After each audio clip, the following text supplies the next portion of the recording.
Today we are doing design of isolated footing. Okay, so you have different types of footings. In that, this is isolated footing, foundation or footing for a single column, isolated footing. Okay, and this isolated footing can be of sometimes types, another types. This can be stepped isolated footing. There will be steps, or it can be sloped isolated footing, and this is uniform thickness isolated footing. Okay, so uniform thickness, stepped, sloped. Okay, so based on this classification, this we will be doing the simplest of this uniform thickness isolated footing. Okay, so we have a question and we have the details. Design isolated footing of uniform thickness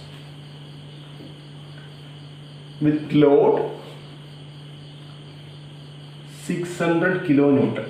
Load is transferred through the column towards the footing. Okay, and column size is 500 by 500. So that is a square column. The size is, if this is the footing,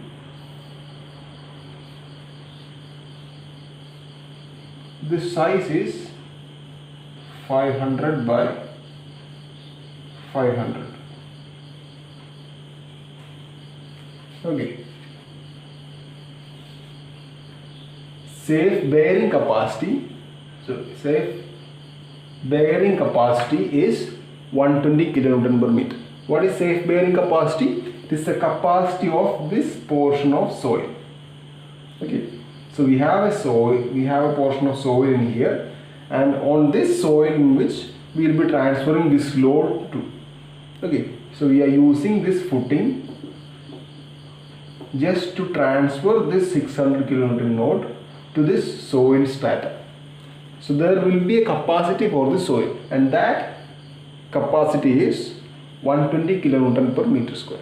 Okay, if it is greater than 120 meter square kilonewton per meter square, we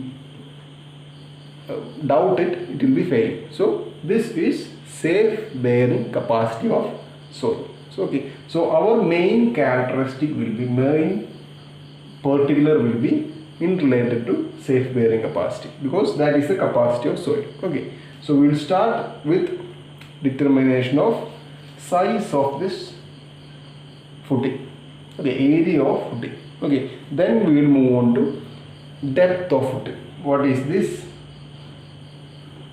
depth, or effective depth and total depth? Effective depth is small letter d. Okay, so we will move on. So our equation to find out size or area of footing is load, factored load divided by safe bearing capacity.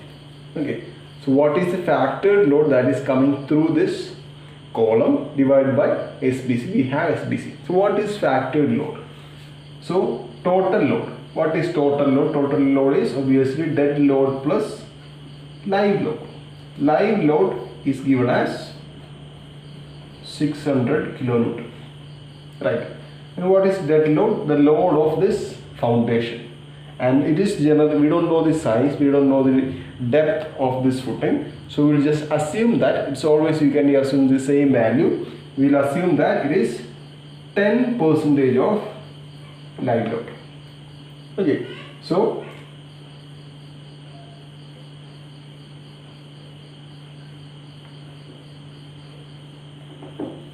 dead load is equal to 10 by 100 into live load, that is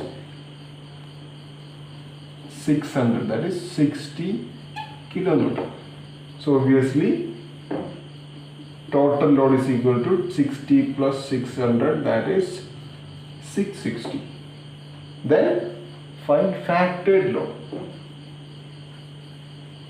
factored load is equal to, obviously the factor is 1.5. 1.5 into 660, that is 990 kilonewton. So it is 990 divided by 120. Okay, so both are kilonewton and kilonewton. You will get the answer in meter squares. Okay, so you will get 8.25 meter square. Okay, so that is the total area of footing. Okay, plan. Okay, so from this you can find out the side. How do you find that out? Root of a side length of footing, root of a, right, root of 8.25, that is equal to 2.87 meters, obviously, around. Okay, so you are just rounding it up as 3 meters. 3 meter is the side length. Okay, so we have decided upon the area. So what is the present area? 9 meters. You can obviously tell. Okay, it's obvious. You are just rounding it down to next whole number. You do not decrease it. You will just increase it because it is the quantity of concrete. Right. So 3 meters is the side. Okay, and now you need to find out what will be the actual SBC or maximum force that will be acted upon the soil with respect to this size. Okay, so we have factored load and we have size. You need to find out what will be the maximum upward pressure on the soil. Okay, so that is found out by net upward pressure. Okay, this one is important, and it is found out by factored load, the same thing, 990 divided by present area, the same equation. Earlier we were finding out area with respect to these two values. Now we are changing it. We are calculating net upward pressure. Okay, instead of safe bearing capacity, we want to find out what will be the present pressure with respect to the calculated area. What will be the pressure experienced in the soil? Okay, so we will use same equation. Instead of SBC, we will substitute net upward pressure, and area of footing will be 3 into 3. Okay, so net upward pressure is equal to factored load, same numerator, divided by area. That's equal to 990 divided by 3 into 3. That is 110 kilonewton per meter square. Okay, so this is important. Net upward pressure is equal to 110 kilonewton per meter square. Okay. Okay, so now we will calculate depth of this footing, capital D. Okay, and this is the most crucial part. Okay, and usually what would be doing normally in the rest of our problems were, we would calculate the bending moment, then we will take a particular D value, then we will move on to AST.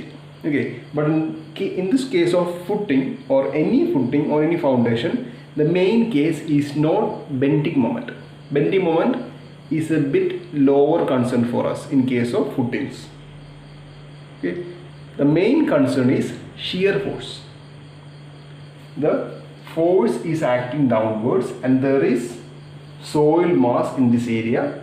The main concern to fail this portion of concrete is shear force of this column, especially in uniform thickness slab, uniform thickness footing. Okay, it is very uniform, so it tends to penetrate this slab right through. Okay, that is the main concept. So we will be calculating based on that. So we will be calculating D based on that. So third step, calculating D based on one-way shear. There are two types of shear.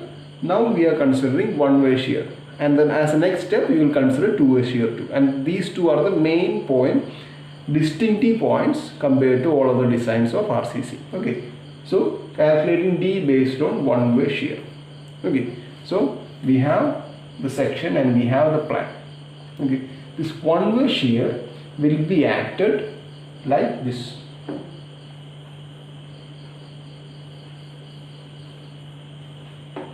Okay, main shearing area will be this area, that is one-way shear, and this distance is D. Okay, so this is the column of 500 by 500 size, size. This is the footing with 3000 and 3000 size, and this D you want to calculate. Okay, so you will be calculating with the help of this area, and this one-way shear or single shear will be like this in this shaded portion. Okay, this portion. Okay, I'm not more drawing into it, so we want to get further. Okay, so this is the area. Okay, so what will be this length? 3 meter obviously. What will be this length? Length will be, this is 3 meter, this is 0.5 meter, and what will be this? That will be B minus B by 2 minus D, this portion. Just think it about. Capital B is this 3 meter total size of footing, minus B is this 500, this length. Okay, so this is capital B, this is small b. Okay, so capital B minus small b means this much distance, divide by 2, so you will get this much, right? Capital B minus small b, so you get this much, divide by 2 means you get 1 cancelled out, so this much distance minus d. Okay, so this term is the shaded portion of width of shaded portion, right? Okay, so to calculate shear force, you will be doing shear force will be equal to, or shear force V ultimate 1, ultimate shear force. Okay, in case of one-way shear, okay, VU1, shear force will be equal to net ultimate upward pressure, which is this value 1, into area of shaded portion, this shaded portion in plan. Okay, so net ultimate upward pressure, that is 110 kN per meter square, into area of shaded portion, that is equal to this value. Net ultimate upward pressure is 110. You want to write it, convert it into Newton per mm square. So to convert kilonewton to Newton, we will multiply it with 10 raised to 3. To get meter square in the denominator to millimeter square, we will divide it into 10 raised to 6. Okay, just the same value in Newton per mm square. Okay, into area. For area, one side is millimeter, in millimeter 3000 into other area is B minus D by 2 minus D. D will be unknown, sorry. B minus B by 2 D minus D. D will be unknown. B is 3000 minus B, small letter b is 500 divided by 2 minus D, that will be 1250 minus D. Okay, 1250 minus D. Okay. So what you will get is, you will cancel all this out and you will get 330 into 1250 minus D. So this is shear force VU1. Now you want to find out, as usually we do in slabs and beams, we want to find out shear stress. That is tau U1. Okay, tau U1 will be, as you have in the IS code itself, it's a usual equation, VU1 divided by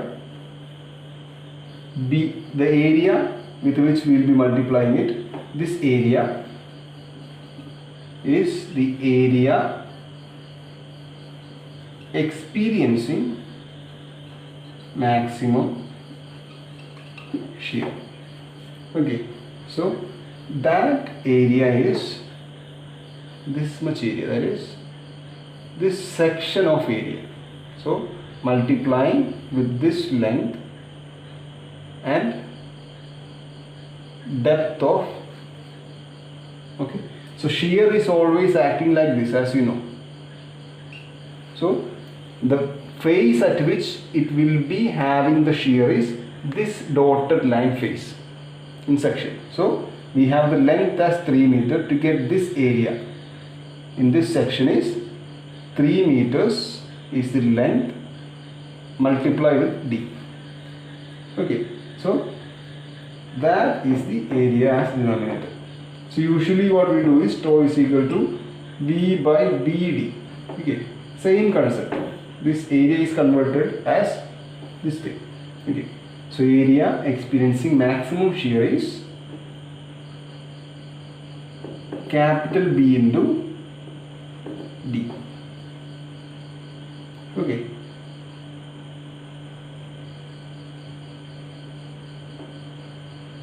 Small letter d, that is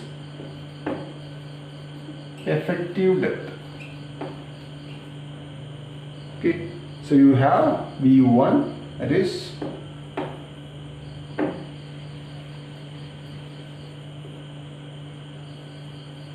330 into 1250 minus D divided by 3000 D. Okay, so that is tau U1. Okay, so you have tau U1. Now from page number 73 of IS 450s, you will find out tau C for the particular M20 concrete grade. Okay, so assuming some values, you will get tau C as 0.36. Okay, you will have the units there. Now what you will do is you will equate these two values. Okay, so you are just assuming tau UI of this shear and tau C, that is the limit, uppermost limit as per M20 grade, that is 0.36. We are equating that to get a limiting value of D. Okay, so normally you want this value less than 0.36, but right now to find D, because calculation of D is the concern here, so for calculation of D you will equate these two, equating 1 and 2. 0.36 is equal to 330 into 1250 minus D divided by 3000 D. Okay, so you take these values out, you will get an accurate value around D is equal to 290 mm. Okay, so that is your effective depth. Then again you can round it to next composite value as D is equal to 300 mm. Okay, so you got 292 or 294 something, so you don't want it lesser, so you will increase it into 300. Okay, so effective depth of this, effective depth, not total depth, effective depth is 300 mm. It's not final, it can change. Okay, so 300. Moving on. So next one is two-way shear. Okay, and this one is a little bit different than one-way shear. One-way shear was just considering one side. Okay, with this slab will be failing at one side. If this full portion will be failing at this single portion, it can be on four sides, right? Two-way shear is like a punching force or punching shear. Punching shear is like when a needle penetrates a cloth, or the kind of shearing that we fear for flat slabs. Exactly when the column can penetrate right through here. Okay, that is punching shear.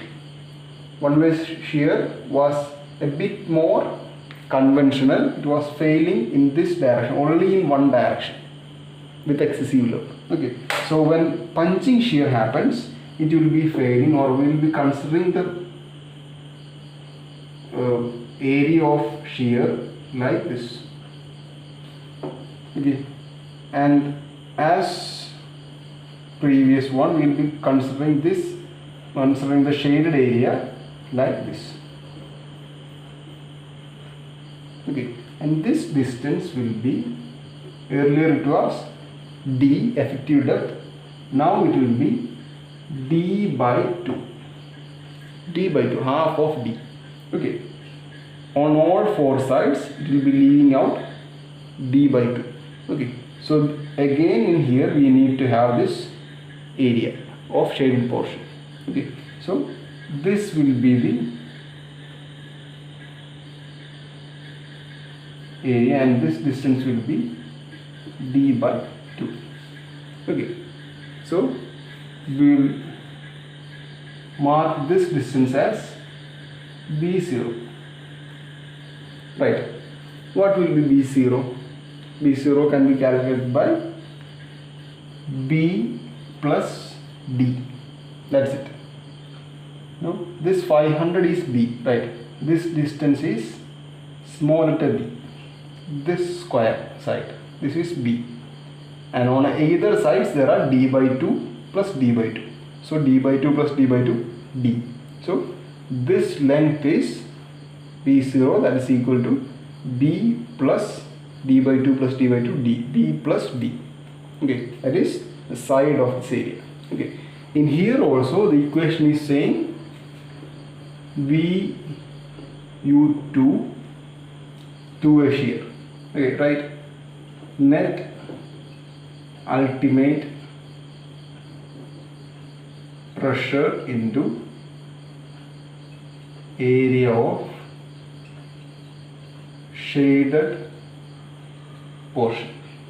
Same equation, 110 into 10 raised to 3 by 10 raised to 6 in Newton per mm square into, now the area is, what will be the area? We will be taking the whole area, that is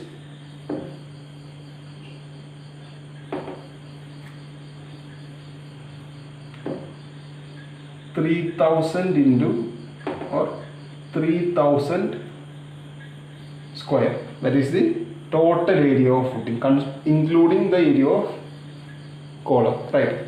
3000 square area of this area, total area, minus this dotted square, that will give you the area of shaded portion, right? As simple as that. 3 into 3, 3000 into 3000, that is the total area, minus B square B naught squared. That is this square. Right. That is this particular BU2. That's equal to 1110 into 10 raised to 3 by 10 raised to 6 into 3000 square minus B0 will be equal to B plus D. You know what is B? B is 500, D is 300. That is 800. 800 square. You will get 919600 Newton. Okay, so that is 919 kilonewton.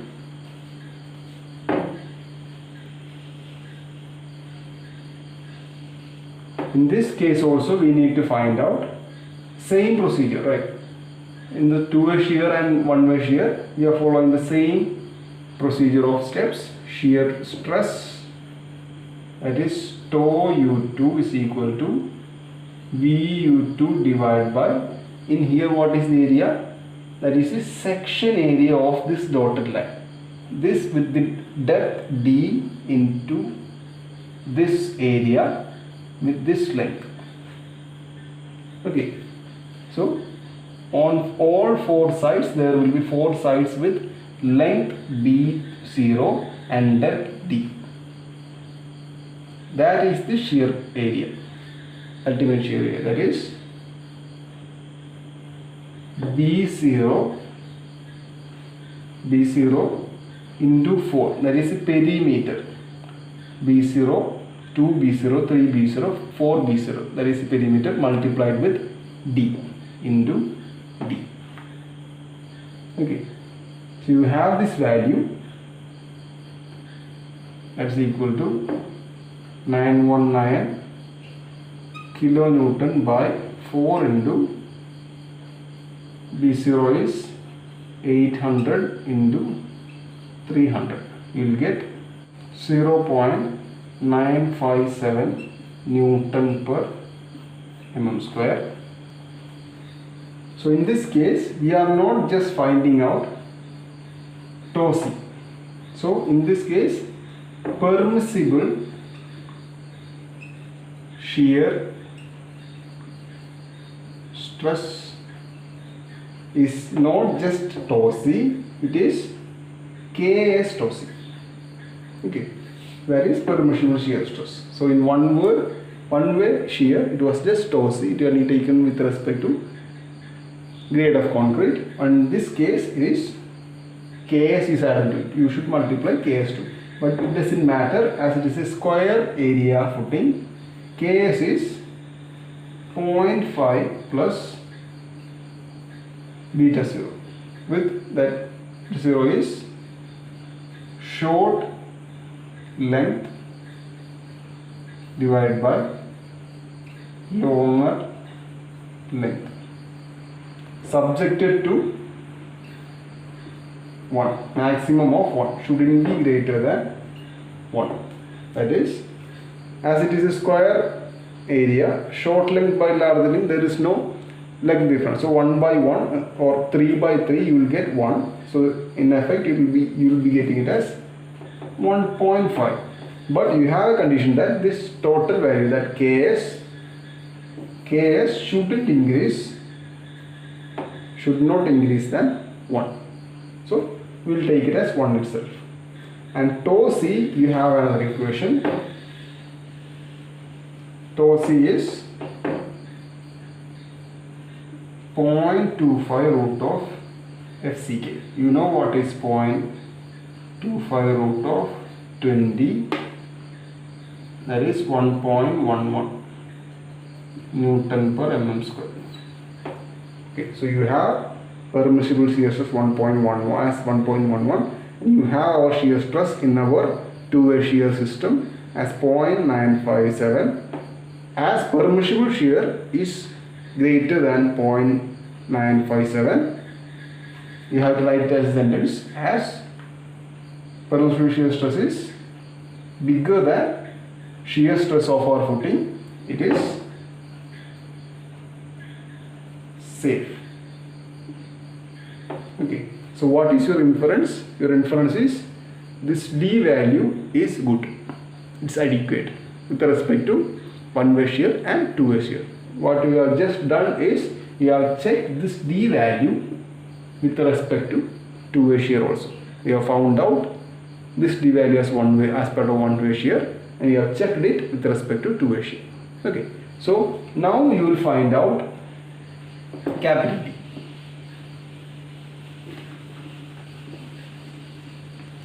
So right now D is equal to 300 mm, and you know in these scenarios you will be having D is equal to effective depth plus clear cover plus half dia of reinforcement. We have done this. Effective cover is, if suppose this is the main reinforcement, this from the top portion, the middle portion of main reinforcement is effective depth, that is assumed as 300, right? You want to find out this much. So D is equal to D plus clear cover. Clear cover is this much. Clear cover plus half diameter of reinforcement. Okay, so assuming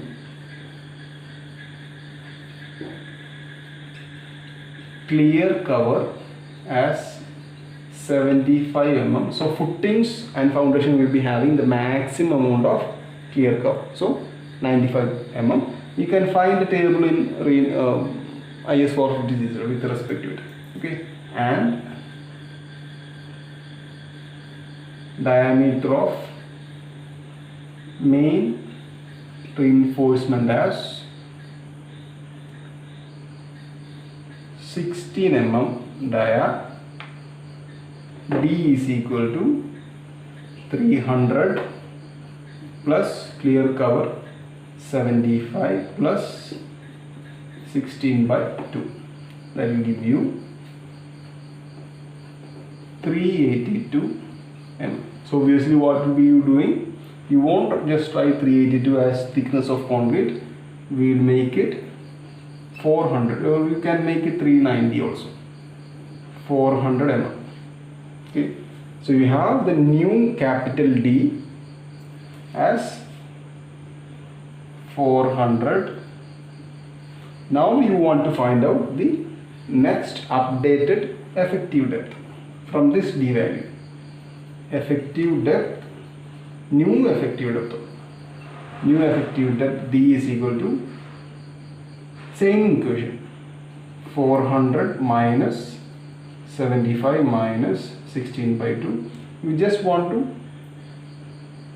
change this value with respect to capital D. Okay, you are just calculating back, so you will get it as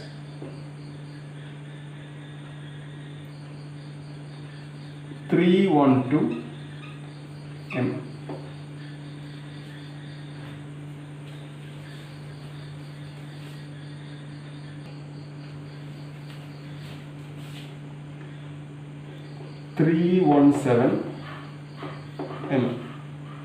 Okay, so as the next step you just want to calculate AST.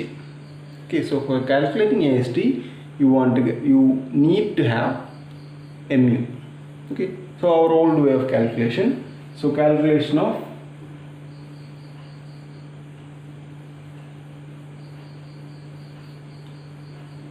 mu. So bending moment will be equal to, in this case what we'll be doing is we'll just consider this as a cantilever slab. Okay, so cantilever slab onto 4 sides, that's our assumption. Okay, so load is acting upwards as 110 kN per meter as we said earlier. Okay, so this load is acting upwards. So you are assuming that with this load acting upwards, it is a cantilever beam hanging around with this length on all four sides. Okay, so design calculations or flexural strength calculation of bending moment will be based on that assumption. Okay, so right now we will be assuming with this side. We are assuming this much area. Okay, so this is 3 meter. What is this dimension? Is B minus B by 2, right? B, capital B, minus B, we take out this much part, by 2. Okay, that is 3000 minus 500 divided by 2. We will get it as 1250. Okay, by 3 meters. Okay, that is the portion. So that is the length of overhang in this cantilever slab. So for calculation, our same old equation, bending moment can be calculated for a cantilever slab as W L square by 2. Right. W should be found out. You can't just multiply it with substitute as 110 because it's having meter square. Okay, so it is based on area. We need to convert it into length basis, right? We always substitute W as per meter. Okay, if you remember correctly. So for that we need to convert this value into meter value. So for that purpose, W will be equal to 110 into 3 meters, that is 330 kilonewton per meter. It was meter square area, so multiplying with 3 meters.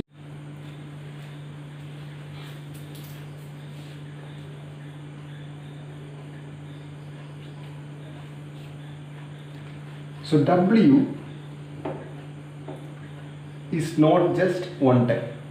Okay, as you can see,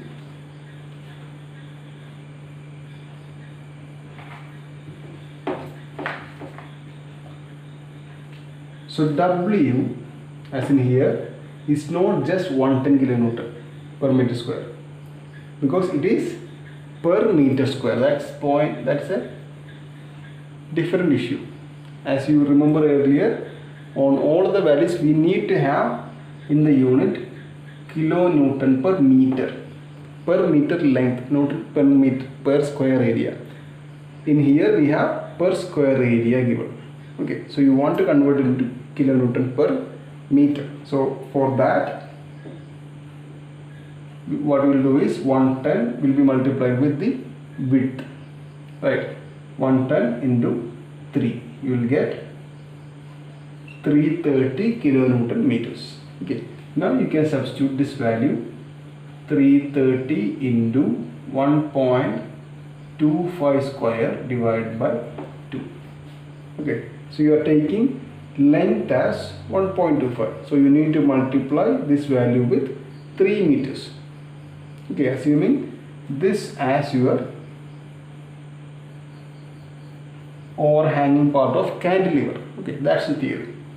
So one more thing, you don't need to bother about making it again into millimeters and kilonewton to newton because you need the value as 257 kilonewton meter. Okay, in the previous one we need to have values with respect to kilonewton per mm square because all the values in IS codes for tau c with which we would be comparing it with, right? Tau c was the value with permissible shear stress, the last two one-way shear and two-way shear areas. So we need to compare with tau c. So that's why we need to convert all the results into this unit. So that's why we multiply 10 raised to 3 by 10 raised to 6 and everything. So right now you don't need to do that. You just need the value in kilonewton meters. So just 330 into 1.25 square by 2. Okay. So with this value, we can just find out. So this is mu. You have your mu. So with our old equation, mu is equal to 0.87 Fy AST D into 1 minus Fy AST by FCK BD equation. You can find out AST from the quadratic equation. All the other values you know. Okay, so you will find out the AST, and from that you will find out the number of bars required with 16 mm diameter. Okay, so I am not getting into, you can do it by yourself. Last topic, development length. So as in page number 42 of IS 456, you will find this equation for development length, and all other factors you can calculate. So phi is, as per our calculation, it is 16 mm, because 16 mm is the diameter of main bar that we are using. Okay, so phi is 15 mm, sigma is 0.87 Fy. We know what is 0.7 Fy. Fy is 415. Tau BD is equal to, you will get it as 1.2 for the particular grades that we are using.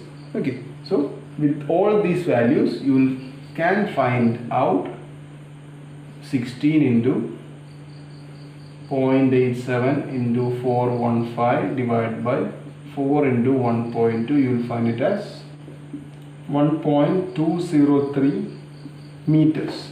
So this development, what is the development length? Development length is just the extension of column reinforcement like this.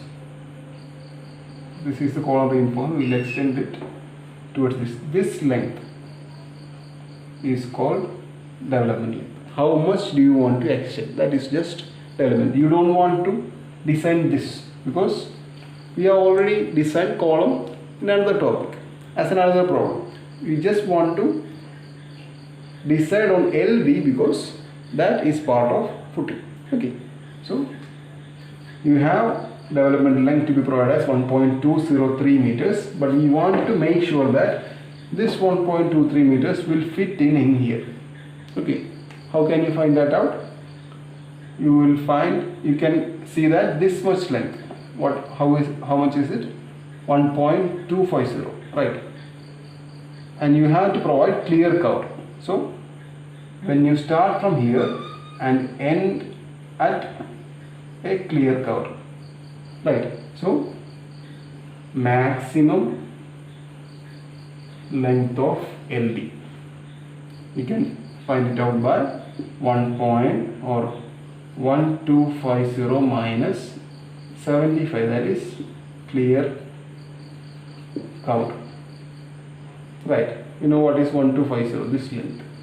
So that will be 1.175 mm, that is 1.175 mm. So if suppose maximum length was greater than this value, we would provide this.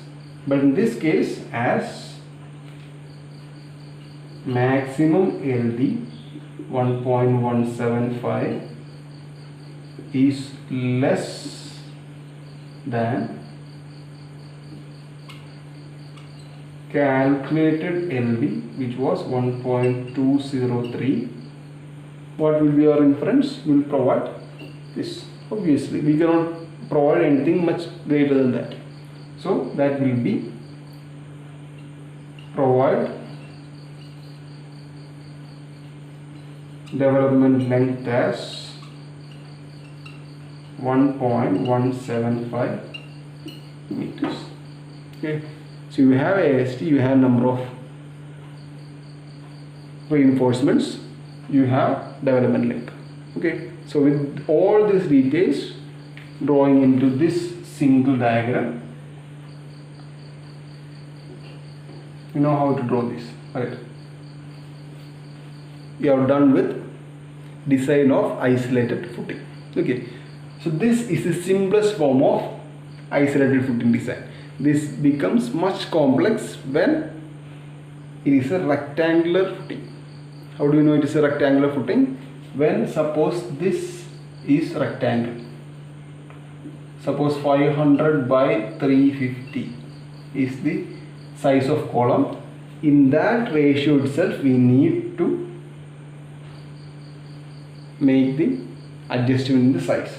If the column is rectangular, the footing also should be rectangular in the same ratio, so everything will change.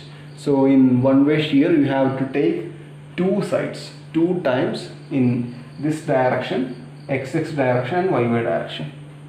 In two-way shear you can just take the one itself. Okay, and in bending moment also you have to take more values. Okay, so it is pretty simple with respect to a square column and square footing in case of square footing, but in case of rectangular footing it becomes a bit more complex. Okay, so for the time being we are safe. So and try to do more problems. Thank you.